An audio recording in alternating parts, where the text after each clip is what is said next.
పాటు ప్రొఫెసర్ నాగేశ్వర్ గారితో discussion continue చేద్దాం.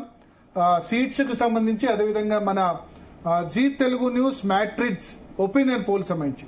సార్, సీట్స్ చూస్తే 77 to 92 వైఎస్ఆర్సీపీ, టీడీపీ, జనసేన, బీజేపీ కలిపి 72 to 87.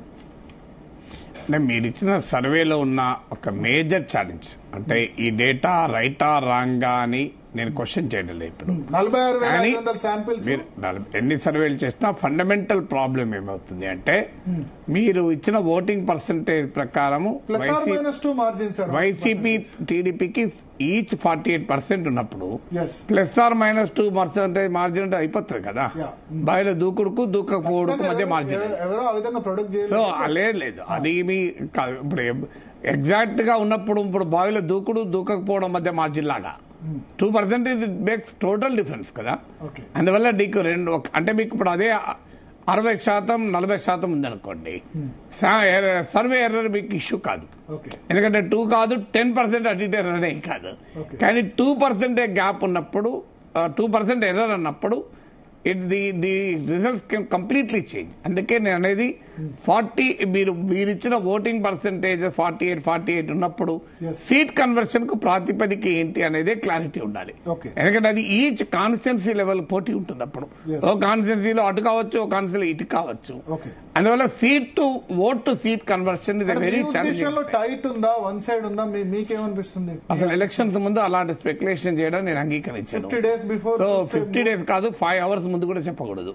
ఎందుకు చెప్పకూడదు అంటే that not our business. One side election అయితే ఉండదు. వన్ సైడ్ ఎలక్షన్ ఉండే last time one side election ఉన్నట్టయితే ఉండే ప్రసక్తి అయితే లేదు. లాస్ట్ టైం మ్యాసివ్ డిఫరెన్స్ ఉంది. 50% ఓటింగ్, 151 సీట్లు అవి. సో 151-23 అనే రేషియో అయితే ఉండదు. కానీ మనకు అర్థం కావాల్సింది అంటే 151 లో ఒక 40% కోల్పోయినా మన మామూలు విషయంగా 40% అంటే 60 సీట్లు పోతాయి. 60 సీట్లు పోయిన ఇంకా 91 సీట్లు మిగులుతాయి. సో అందువల్ల ఆ మార్జిన్ లీడ్ చాలా ఎక్కువగా ఉండడం వల్ల అండ్ మీకు మ్యాసివ్ ఎరోషన్ ఉంటుంది. ఉన్నా కూడా అధికారం ఉంటుందా లేదా అనేది క్వశ్చన్ మార్క్. తర్వాత ఇప్పుడు 3 పార్టీలు సీట్లు తగ్గడం గ్యారంటీ. అది ఎవరైనా చెప్తారు, ఈవెన్ వైసీపీ నాయకులు చెప్తారు.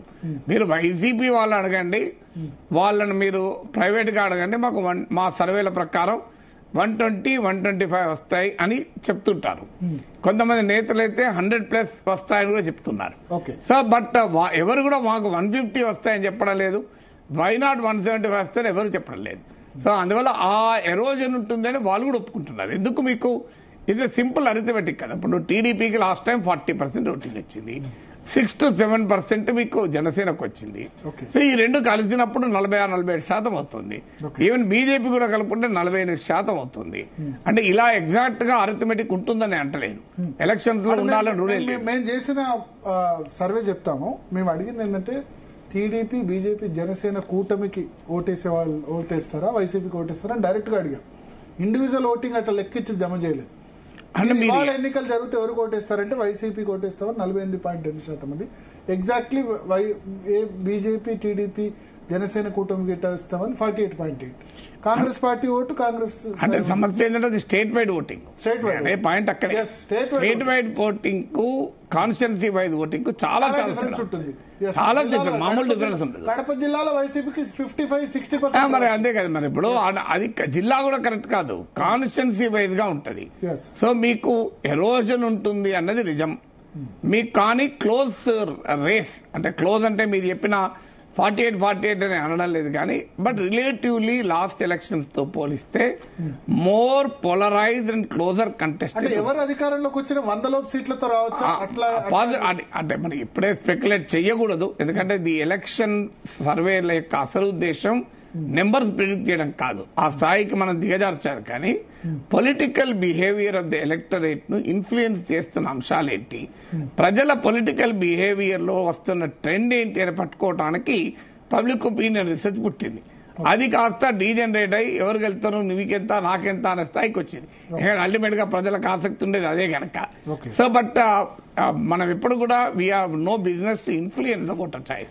అందువల్ల వివిధ ఫ్యాక్టర్స్ అనలైజ్ చేయాలి తప్ప ఇంత పర్సెంటేజ్ వీళ్ళకి వస్తాయా, అంత పర్సెంటేజ్ వాళ్ళకి వస్తాయా, ఇన్ని సీట్లు వస్తాయా అని మీరు సర్వేలు చేయొచ్చు, కానీ నాలాంటి వాళ్ళు ఎప్పుడు మాట్లాడరు. నేను మీరు తెలంగాణ ఎలక్షన్స్ అప్పుడు కూడా ఎలక్షన్స్ కు ముందు మాట్లాడాను, ఇప్పుడు కూడా మాట్లాడుతాను. ఆంధ్రప్రదేశ్ లో గాలి ఎటు వీస్తోంది, గాలి మారుతోందా, తెలంగాణలో ఎటువైపు ఉంది అని మాట్లాడాను. కానీ ఫైనల్ రిజల్ట్ మాత్రం ఎగ్జిట్ పోల్ రోజే చెప్పాను. అంటే ఇప్పుడు గాలి ఎటు వీస్తుంది అనుకోవచ్చు ఆంధ్రప్రదేశ్ లో. అందుకే గాలి ఎటు వీస్తోంది, ఎవరు డిక్లేరింగ్ లాస్ట్ 10 days లో మనం అట్లా అంచనా వేయలేము. రాజకీయాలను వారం 10 రోజులు అంచనా వేయడు. స్థూలంగా పాలిటిక్స్ అయితే మీరు అన్నట్లు వైసీపీ లాస్ట్ టైం గెలుచుకున్న సీట్లు అయితే గెలుచుకోదు, అది మాత్రం నిజం. ఒకవేళ ఈ పొత్తే కుదురుండకపోతే వన్ సైడ్ గేమ్ ఉండేది. కేవలం వైసీపీ వర్సెస్ టీడీపీ గనక ఉండి ఉంటే వైసీపీ చాలా ఈజీగా గెలిచుండేది. సో ఇంత ఉత్కంఠ భరితం కావటానికి కారణం పొత్తు, అది కూడా జనసేనతో పొత్తు. బీజేపీతో పొత్తు కన్నా జనసేనతో పొత్తు ప్రధానమైన అంశం. బీజేపీ పొత్తు మైనసా మీ ఉద్దేశంలో ప్లస్సా? అసలు బీజేపీకి ప్లస్ అవ్వడానికి ఎంత % ఓటింగ్ ఉంది? మైనస్ కూడా అసలు పాయింట్ బీజేపీ లాస్ట్ ఎలక్షన్ లో వచ్చిన ఓటింగ్ 0.84. అలాంటప్పుడు మైనస్ అయినా మైనస్ అయ్యే అవకాశం అయితే కొన్ని కాన్స్టిట్యున్సీలో ఖచ్చితంగా ఉంటుంది. ఇప్పుడు మీకు ఉదాహరణకు ఒక కర్నూలు సీట్ ఉంది, గుంటూరు టౌన్ లో ఒక సీట్ ఉంది. కర్నూలు టౌన్ లో టీడీపీకి అనుకూలంగా ఉన్న మైనారిటీ ఓటరు రేపటి బీజేపీ పోటీ చేస్తే ఉంటారా? బీజేపీ ఒకవేళ చెయ్యకపోయినా బీజేపీతో పొత్తుండి బీజేపీ వాళ్ళు రోజు పొద్దున్నైతే సిఏ ప్రచారం చేస్తుంటే, నరేంద్ర మోడీ వచ్చి, అమిత్ షా వచ్చి, యోగి ఆదిత్యనాథ్ వచ్చి ఓహై ఏ అండ్ బుల్డోజర్లు చెప్తుంటే ఆ ఓటింగ్ టీడీపీకి పడుతుంది నాకు చెప్పండి. సో ఆ క్యాంపెయిన్ అందుకున్న తర్వాత తెలుస్తుంది మనకి ఏమవుతుంది అనేది. ఇప్పటికిప్పుడు ఖచ్చితంగా ఇలా జరుగుతుందని చెప్పలేం, కానీ ఓవరాల్ గా బీజేపీతో అలయన్స్ టీడీపీకి లాభం అని టీడీపీ నాయకులు కూడా అన్నారు. మీరు అడగండి ప్రైవేట్ ఎవరినైనా, టీడీపీ నాయకులు ఉన్నారు. చంద్రబాబు నాయుడు కూడా అంటలేడు.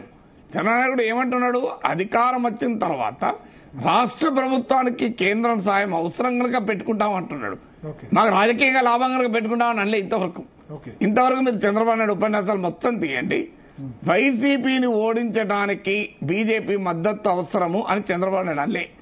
ఆ మాటకంటే పవన్ కళ్యాణ్ అంటున్నాడు, వైసీపీ వ్యతిరేక ఓటు చీలకూడదు, వైసీపీ వ్యతిరేక ఓటు చీలనివ్వను అని పవన్ కళ్యాణ్ అంటున్నాడు. చంద్రబాబు నాయుడు ఇప్పటి వరకు వైసీపీని ఓడించడానికి బీజేపీ కూడా కలిసి రావడం ఉపయోగమా నల్లే. ఏమంటున్నాడు, గెలిచినాక రాష్ట్ర పరిస్థితిని బాగు చేయడానికి కేంద్రం సహకారం కావాలి కనుక కలుస్తున్నాం అంటున్నాడు. సో అందువల్ల టీడీపీ బీజేపీతో కలవటానికి బీజేపీ వల్ల బలం కలిసి వస్తుందని కాదు, వేరే ఫ్యాక్టర్స్ వల్ల కలుస్తుంది. మనందరికీ తెలుసు ఆ ఫ్యాక్టర్స్ ఏందో, ఢిల్లీలో చూసినా తెలుస్తుంది, తెలంగాణలో చూసినా తెలుస్తుంది. సో అందువల్ల ఆ ఫ్యాక్టర్స్ ఆర్ డిఫరెంట్. కలవడానికి టీడీపీతో బీజేపీతో కలవడానికి ఫ్యాక్టర్సే వేరు. అందువల్ల మీకు కాంక్రీట్ గ్రౌండ్ లో బీజేపీ వల్ల పెద్ద ప్రయోజనం కూటమికి ఉంటుందని అనుకోను. సార్ అలాగే ఇప్పుడు కాంగ్రెస్ విషయానికి వస్తే అసలు